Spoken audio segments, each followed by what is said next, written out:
Have you ever felt Halo 2 looked a bit flat?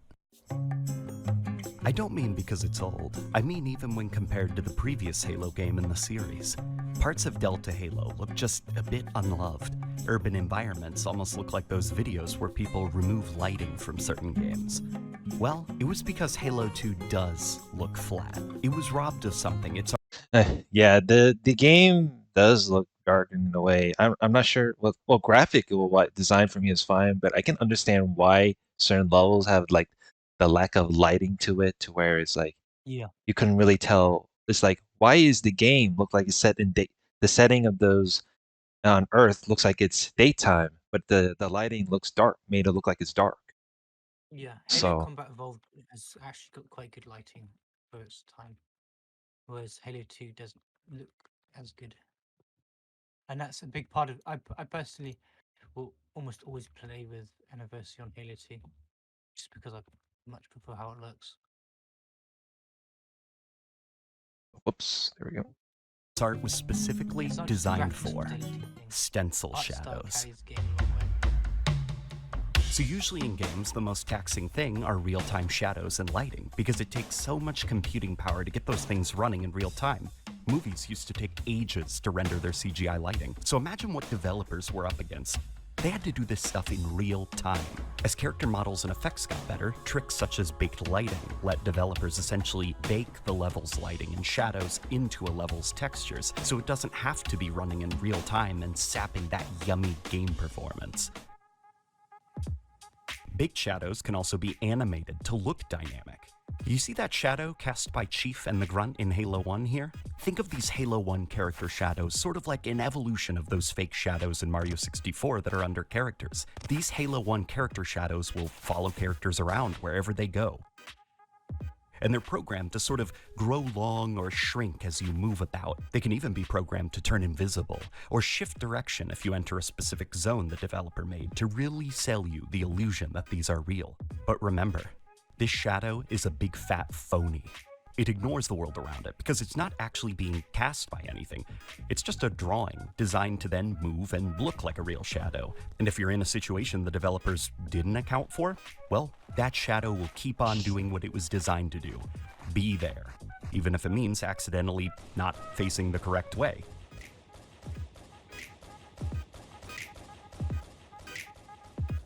Another major drawback of these character shadows is they won't cast shadows on the characters they're attached to. Notice how this Grunt's massive juiced up arms don't provide any shade to his legs. The shadow of the Needler is underneath his leg rather than being on top of his leg. And There's a lot of like, it takes a lot of time and effort with like, and this is coming from someone who have not worked within like in terms of video game development, to where like Yeah, not all the shadows can render accurately depending on like the video game's in-game environment itself. So it's like, and I'm not sure, but a lot of people, spectate the earlier Halo games to where like they were in the time crunch to where it's like oh, they Halo couldn't. 2 is infamously time crunched. So it's like It's Halo 2, I really bad. enjoy it, but at the same time, it's like they were time crunched within at that point. Yeah, It's saying, I'm not sure about Halo 1 per se, no, but I it's don't like, think so. but they never had, but there were levels in campaign where it was so tedious that like they could have just like cut down on I mean, various look how like much shit they cut cycle down bullshit. from Halo 2. It's honestly amazing that it came out as well as it did. And it's actually pretty shocking that Halo 2 had like a high units of sale despite Yeah. its like flaws of graphical. So it's like I Oh, can it was super understand hype. why it looks worse, because of like maybe they were time crunched and then they didn't get the chance to like to testing whatnot, but which is crazy, you know, Yeah. in terms of video game critique and looking back at it now as a Halo nerd myself. You know? that's Yeah. sort of the issue with this kind of shadow trick. It looks convincing, but only until you really look at it. This brings us to stencil shadows. Stencil shadows are a super cool technique where the engine is able to identify objects blocking a light source and then make exact silhouettes of them to use as a shadow. Everything about these shadows are flawless, per pixel, nothing out of place. It's quite literally perfect. Only one thing about them, they had no nuance. Every stencil shadow cast is razor sharp and thick with no softness or blending like light and shadow in our day-to-day lives. This ended up being a bit of a blessing though, since it was really cool looking in games built around moody lighting. Top that off with some new effects like bump mapping, real-time reflections, and other newfound techniques at the time for characters and environments, and then turn everything up to 11, and you get dark regions looking really dark, and the lit up regions looking super detailed and shiny. It was a unique art style that games were going. I think that's pretty interesting. They used examples of, I think it's Doom 3 and Splinter Cell Yeah. to show like the examples of like what is meant to be used, of proper shadowing. Yeah. But it's like, so I don't know, it's like, so Halo Combat Evolved was released somewhere around 2001 to 2002. And then we have, hold on, if I look up, I think they were using Doom 3 as an example. So Doom 3 is a 2004 game, and Halo 2 came around 2004, somewhere around the line. I think Yeah. Combat Evolved. Combat Evolved was 2001. 2001. I think Halo 2 was 2004. Yeah, I so think Doom 3 is also 2004. yeah, Doom 3 is 2004, and then I'm pretty sure the old Splinter Cell games are somewhere around early 2000s too. So I think I kind of understand like I don't know if the argument from the commentary's perspective is that, okay, why couldn't the developers of Halo 2 make it so they do proper shadowing, like just like with Doom 3? Well, here's the thing though. They could be Oh, time no. crunched, And time crunch. and they I think probably that's don't have the hard. time to do proper testing. So it's like, yeah,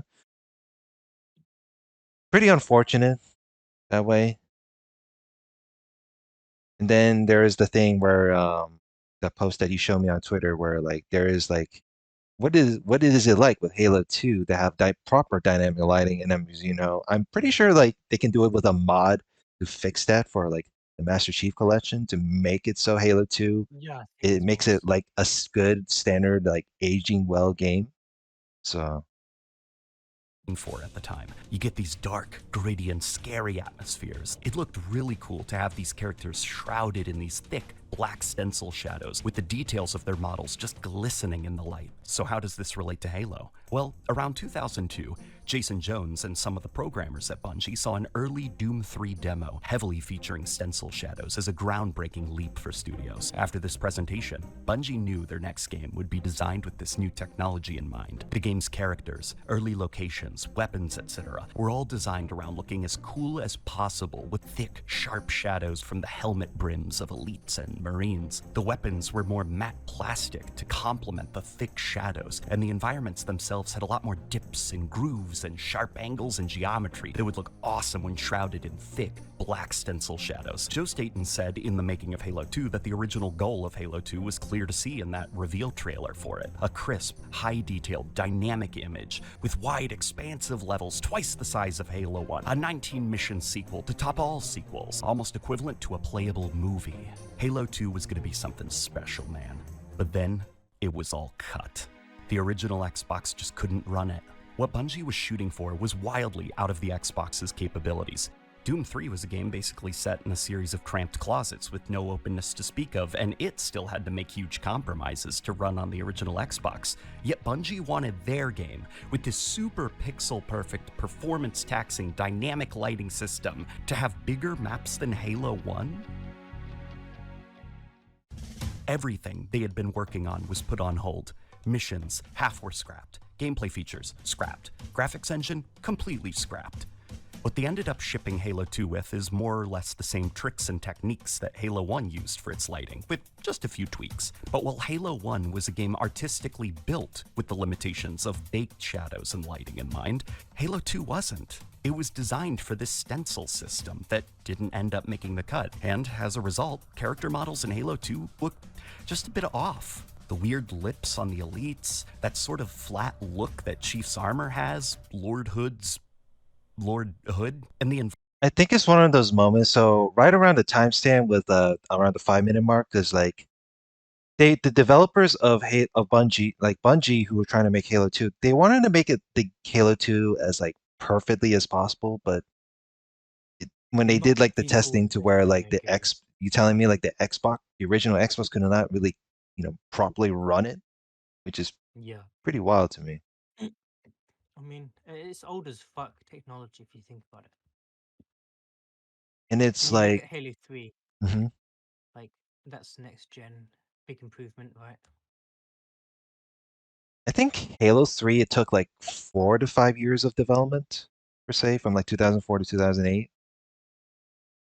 I And then thought it's like, Halo 3 was 2007 release. let me see if I look at Or Halo maybe 3. Yeah, it's 2007. But I don't know, Halo 3 is like, to where like, in terms of graphics, is like, it still ages well, per se. it still ages well until you look at character faces for the most part. Well, looking back at that, That's and fair within the enough. retrospective, Environments especially got hit hard. So many locations in Halo 2 look as if they're unlit with no lighting to speak of. Well, this is where I'm going to show you a little secret. Halo 2 did include some dynamic lighting. These aren't stencil shadows, mind you, but hidden in the corners of the game are tiny spots. It could be a hanging lamp, perhaps a flickering light, but if you stand in this spot, boom. What you're seeing here are just ordinary dynamic shadows. Unlike stencil shadows, they're not pixel perfect. The further away an object is from the dynamic light source, the crappier and more pixelated the shadow becomes, which is why this shadow looks so atrocious here. But use your imagination just for a bit. What would happen if we put another character under this light? It's like a missing piece of the puzzle fell into place. The Elite's helmet casts a deep shadow over its face, with the only details being its lips curled into an angry sneer. Suddenly, those weird lips the Elites have look kinda cool. Hell, look at the grunts. All the lights on the grunt armor make so much sense now that we're seeing a grunt under a dynamic light source. Is anyone here? Is this voice chat Or the alive, or is this brutes. a dead server? No, I'm still here. Shikai I'm Wang, watching a one of video. Bungie's lead artists, mentioned a while ago Resurrected. feeling embarrassed about the final Fuck you. product's brutes because of their sort of goofy Fuck. look. And after seeing a brute in these lighting conditions, I can see why Sheik felt that way. The brutes weren't meant to be so flatly presented. All of these were supposed to be seen with thick shadows drawing attention to the more aggressive that's fine, parts I'm just of their chilling it. designs. It's almost like that comic book style of inking where everything has a solid silhouette because of how deep the shading is. But what of Lord Hood, I hear you ask? Believe it or not, he looks pretty awesome with some dynamic lighting. You can see here that he looks a bit more like an early 2000s Ron Perlman, rather than the bowl of mashed potatoes he ended up being in the final game. I mean, this is also part of like, this is how old technology works and when it comes to Halo 2. So The bump maps now that are shining in the dynamic light also help show that he's actually an insanely detailed model. Look at those throbbing, thick old man veins on his hands. Now, I know you're also asking about the Flood, so here they are in their tentacly glory.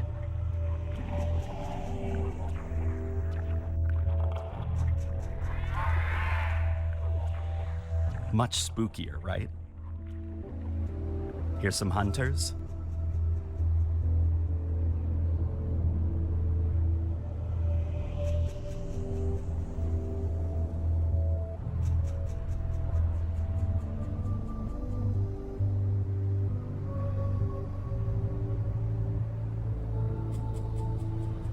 And of course, here's some jackals. That is the weird thing when it comes to like old video games is like, they always pick like, when they try to like nitpick like when it comes to like graphical purposes, like, like proper like the shadowing or like, proper shadows and like let's say in like an old horror game as an example, to where like you want, like the environment. There's not loads of point in nitpicking graphics for old games.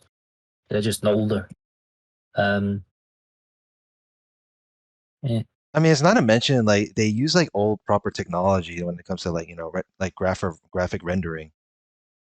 Like, and we're talking about like graphic environments, we got like graphic shadowing and and the lighting, Yeah. depending on the setting of the games itself. Hmm. Because the video I'm watching here is like, oh, like why does Halo 2 look worse than Halo 1? Because because I don't get me wrong, I love like both games, but it's kind of it's pretty crazy how like when you look at the sequel, it's like, oh, there Halo 2 still looks the same as a fucking 2001 game or some shit like that. Like, I don't know how much newer Halo 2 is. yeah.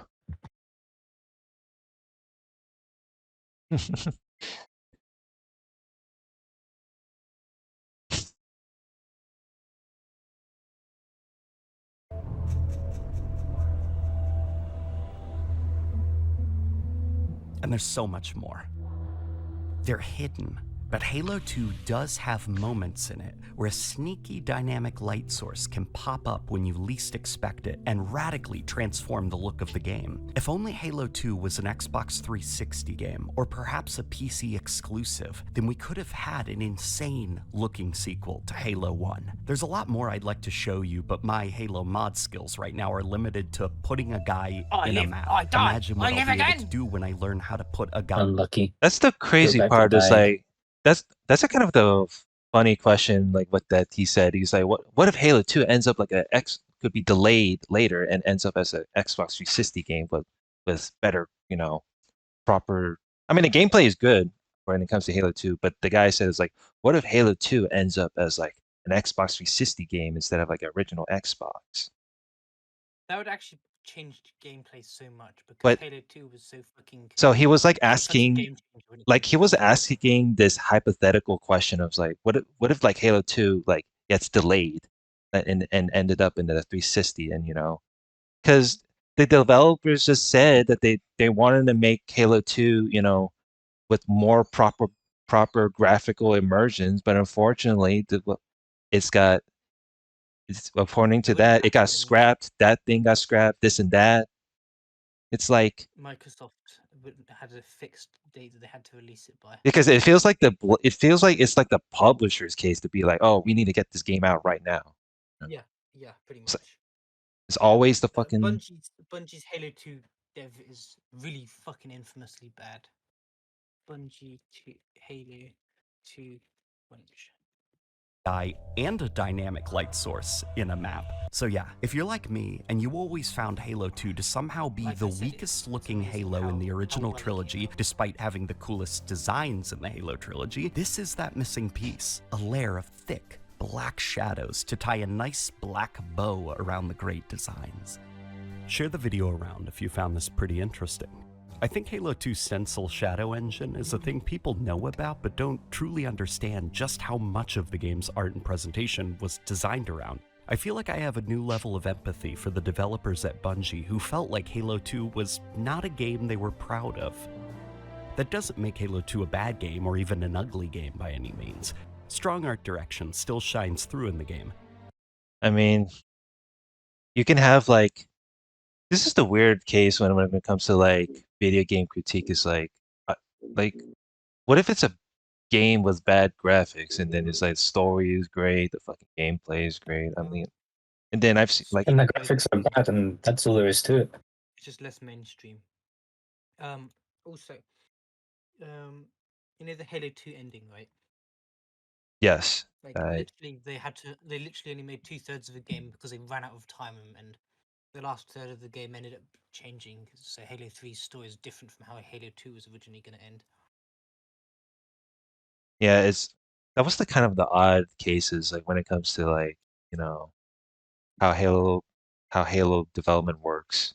It's like usually with me, usually with like an average casual kid when it comes to playing like games like these, it's like they usually don't pay attention to the looks of graphics as much as long as they have fun. kids. And then later back- on when you grow back in the older, it's day- like Well, maybe it's different for kids now. Back in the day, games would release like the 3D Mortal Kombat or something, and they'd be like, "Oh my god, it looks so lifelike," and then it's like got less polygons in a fucking character than I don't know Miranda's ass does in fucking Mass Effect 2.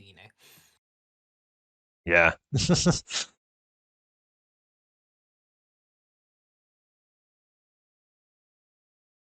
Halo 3, that's the thing with Halo 3. Halo 3 changes up a lot of things to where like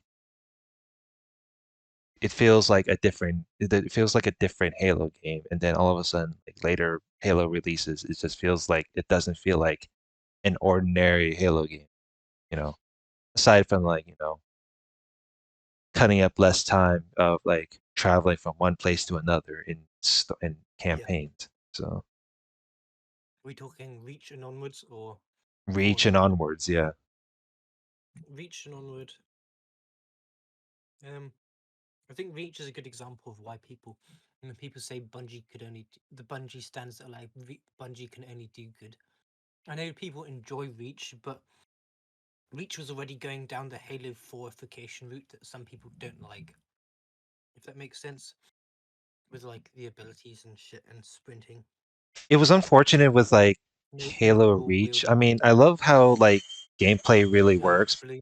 I mean, story-wise, I like it more in the story-wise than in the gameplay-wise.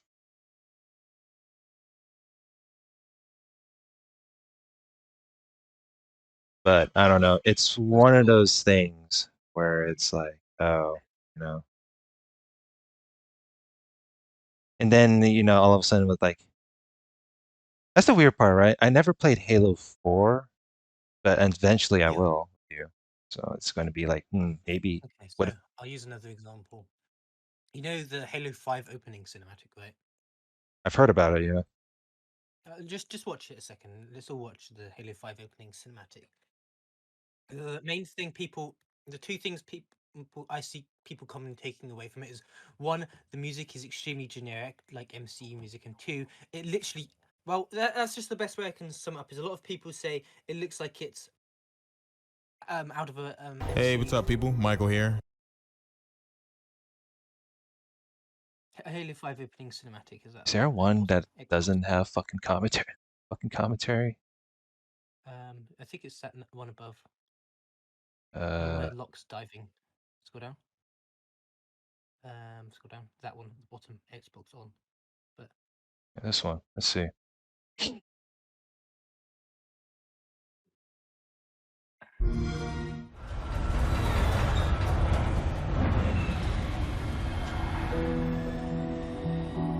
I do what they mean when they say it's like Marvel. I understand because the music sounds kind of like it, and it doesn't feel particularly Halo-y. But I'll give some more context afterwards. Fire Team Osiris. Over the last 72 hours, 5 colonies have experienced identical events. Massive destruction, Forerunner and Origin. And Dr. Catherine Elizabeth Halsey has managed to contact us. She claims to have information on these attacks. Halsey is currently in Covenant custody on the surface of Kamchatka. Your mission is to insert behind enemy lines, retrieve Halsey, and bring her back to Infinity. Be advised, Dr. Halsey is accompanied by Covenant Supreme Leader Jul 'Mdama. If you have the opportunity... Understood, Commander. Good luck, Spartan Locke. Infinity out. Tracking gear online. Affirmative. Say, before we make this jump, anybody want to say a few words? I figure if God can hear how scared I am, so can everyone else. When I was looking at, wow, why does the Spartans look like some fucking Mass Effect cinematic bullshit? It's a bit different because you can see their faces and Like, the one face looks so weirdly plastered, so I'm like, I don't know, dude. Yeah, he's Bucks or one of the other. Locke, you buying the first drink when we're done? You ask, you buy. Fire Team Osiris. The light is green. What is a Gumayer? I was thinking like we've been fucking promoted to like mayor of a town. Fuck, I was this close to being rich. Wow, dude. Look at them go.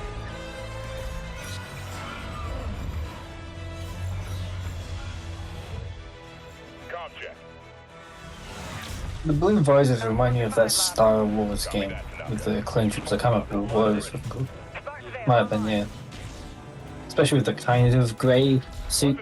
I think the Star Wars one were a bit whiter there. Public Commander absolutely left a bit. There's no way it didn't because everyone talked about I'll take your word for it. I don't know either fucking games very well. Now, a lot of people are like, oh my god, this could be fucking Avengers. They're exactly the same. But I don't actually have an issue. Like, sure, it's not. A lot of people are like, oh my god, I preferred how Halo was and it was gritty and military and less. Dude, why does power. this? Why is it that the Spartans in this opening cinematic look like they can actually take on the whole entire army compared to like Reach That's Spartans? the thing. That's the thing. Reach Spartans seem a lot weaker, and in part, there's armor differences, right? But also, when people say they prefer how Halo was military and gritty, it was mostly just Reach that was like that. You Like, look at the previous games. You have Cortana making jokes. You have fucking Sergeant Johnson. You know. Yeah, it's like why did I really never understood like the sort of like the the difference between like Reach cinematics and then we have Halo 5 cinematics to be like, oh, look how great the Spartans are in terms of like going to one up against the Covenant. It's like, okay. Well, here's the thing. If you just have a cinematic just to introduce your characters, admittedly, Halo 5 has got a lot of issues regarding the story, but it's just a way to introduce the characters. It's got a cool cutscene. Hopefully, it gets you hyped up, right? And that's the idea, I guess. But yeah. it's also it doubles up because it's actually showing you some of their new powers in action. So it's like, it's just. I'm sure, I guess. But then, of course, people have issues with the story of 5. Many issues. If the story of 5 had been good and they'd had this cutscene, I wonder how people would have reacted. Halo in 343 has just got the issue of a lot of Bungie stands will just fucking shit on it because it's 343. And I mean, I don't have the valid criticisms to throw at it, but you shouldn't just throw criticisms because Number Company bad, Bungie good. Yeah, I mean, if there was If there was like an axis of me playing like Halo 5 on the PC, then maybe, but I don't know. A lot of people, well, I don't know if a lot of people. A while back, I saw a YouTube poll and it had quite a few votes, and it was like a case of, would you want Bungie to take over Halo now over 343? And a lot of people were like, yes. But you look at Bungie now, and they're making Destiny 2, and it's fucking.